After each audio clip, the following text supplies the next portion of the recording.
Welcome back to Drift and Confess. Today's story is about Mark, a retired construction manager from Ontario.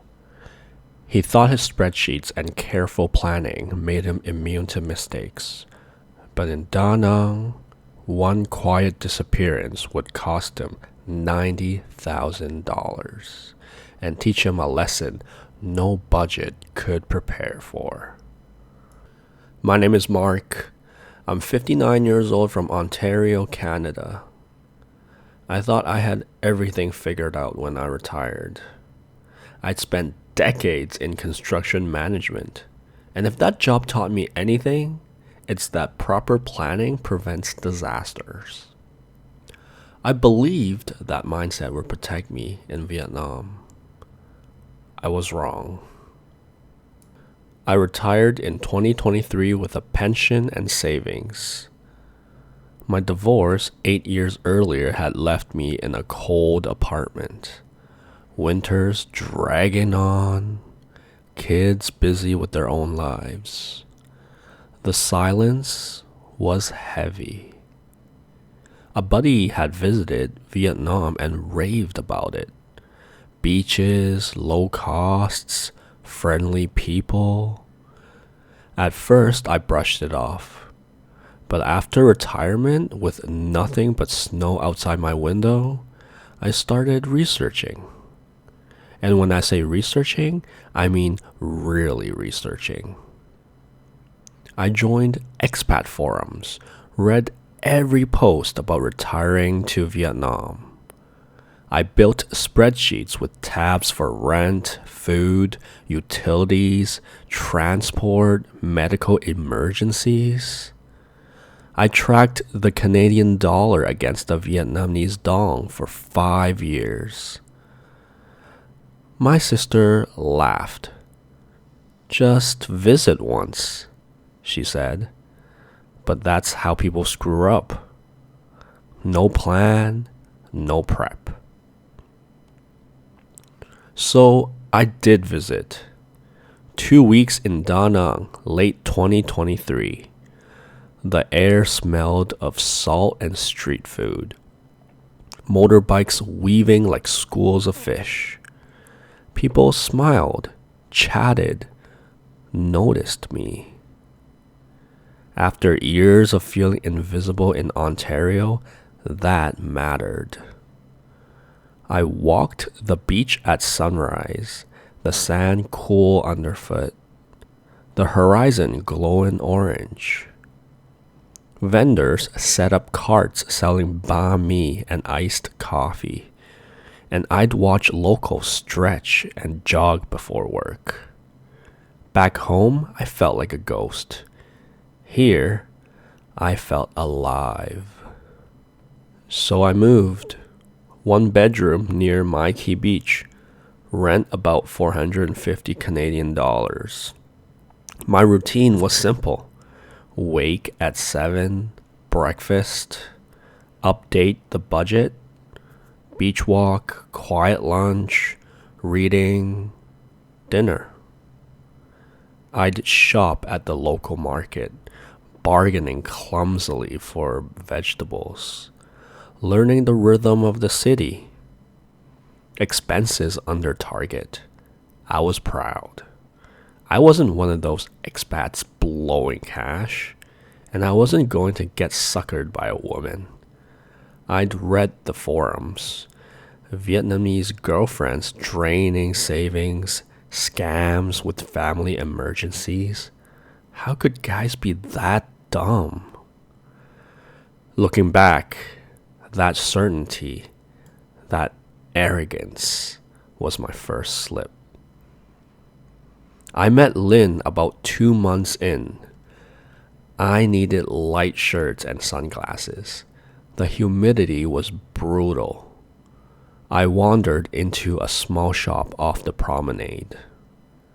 She was behind the counter, mid-30s, slim, calm smile. Good English. No hard sell. Just conversation. She recommended a pho spot nearby. teased my pale skin. We ate outside, plastic stools on the sidewalk, steam rising from the bowls. She showed me how locals add lime and chili, laughed when I overdid it. After that, I found excuses to stop by. A shirt didn't fit. I needed another pair of sunglasses. Truth was, I just wanted to talk. We'd walk along the beach at sunset, the sky painted pink and gold. Kids flying kites, vendors selling grilled corn.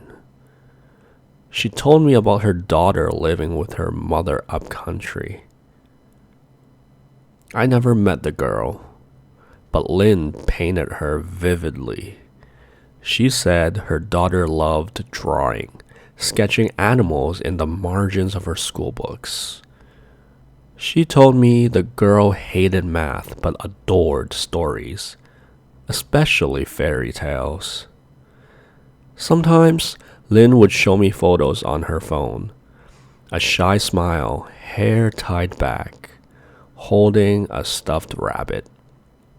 I'd nod, pretend I understood the bond, though deep down I wonder why I never saw video calls, never heard the girl's voice.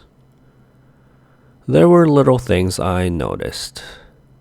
Her phone always faced down, buzzing with messages she'd ignore. Sometimes she'd glance away when I asked about her day, but I told myself it was cultural privacy. I didn't want to ruin the feeling. One evening, she invited me to her apartment above the shop. It was small but tidy. Plants on the balcony, a kettle always ready. She had a habit of humming while she cooked, old pop songs from the 90s. We ate rice and grilled fish, drank tea, listened to her laugh at my clumsy chopsticks. For a moment, I felt like I belonged. Weeks turned into months. I started leaving some clothes at her place. She'd cook, I'd fix a shelf or change a light bulb. It felt like building something together. And then came the small requests. Her daughter's school fees, just $500. Lynn described the uniform: crisp white shirt, navy skirt, shoes that didn't pinch her toes. She said the girl wanted to join a drawing club, but supplies cost extra. I pictured her bent over a sketch pad, and I wired the money without hesitation. Then a motorbike repair, $800. The electricity bill spiking from the aircon. Every time she mentioned it casually, never begging. I offered help, and she thanked me with hugs, promises it would settle soon. I told myself this was partnership. I'd spent decades managing budgets, and here I was, managing a life with someone. But the requests stacked up. A cousin's wedding gift, a cracked phone, then the big one: moving to a new place closer to the beach. She said it would be easier if the lease was in her name. I wired $15,000 for the deposit and fees. By then, she was out more evenings, meeting suppliers.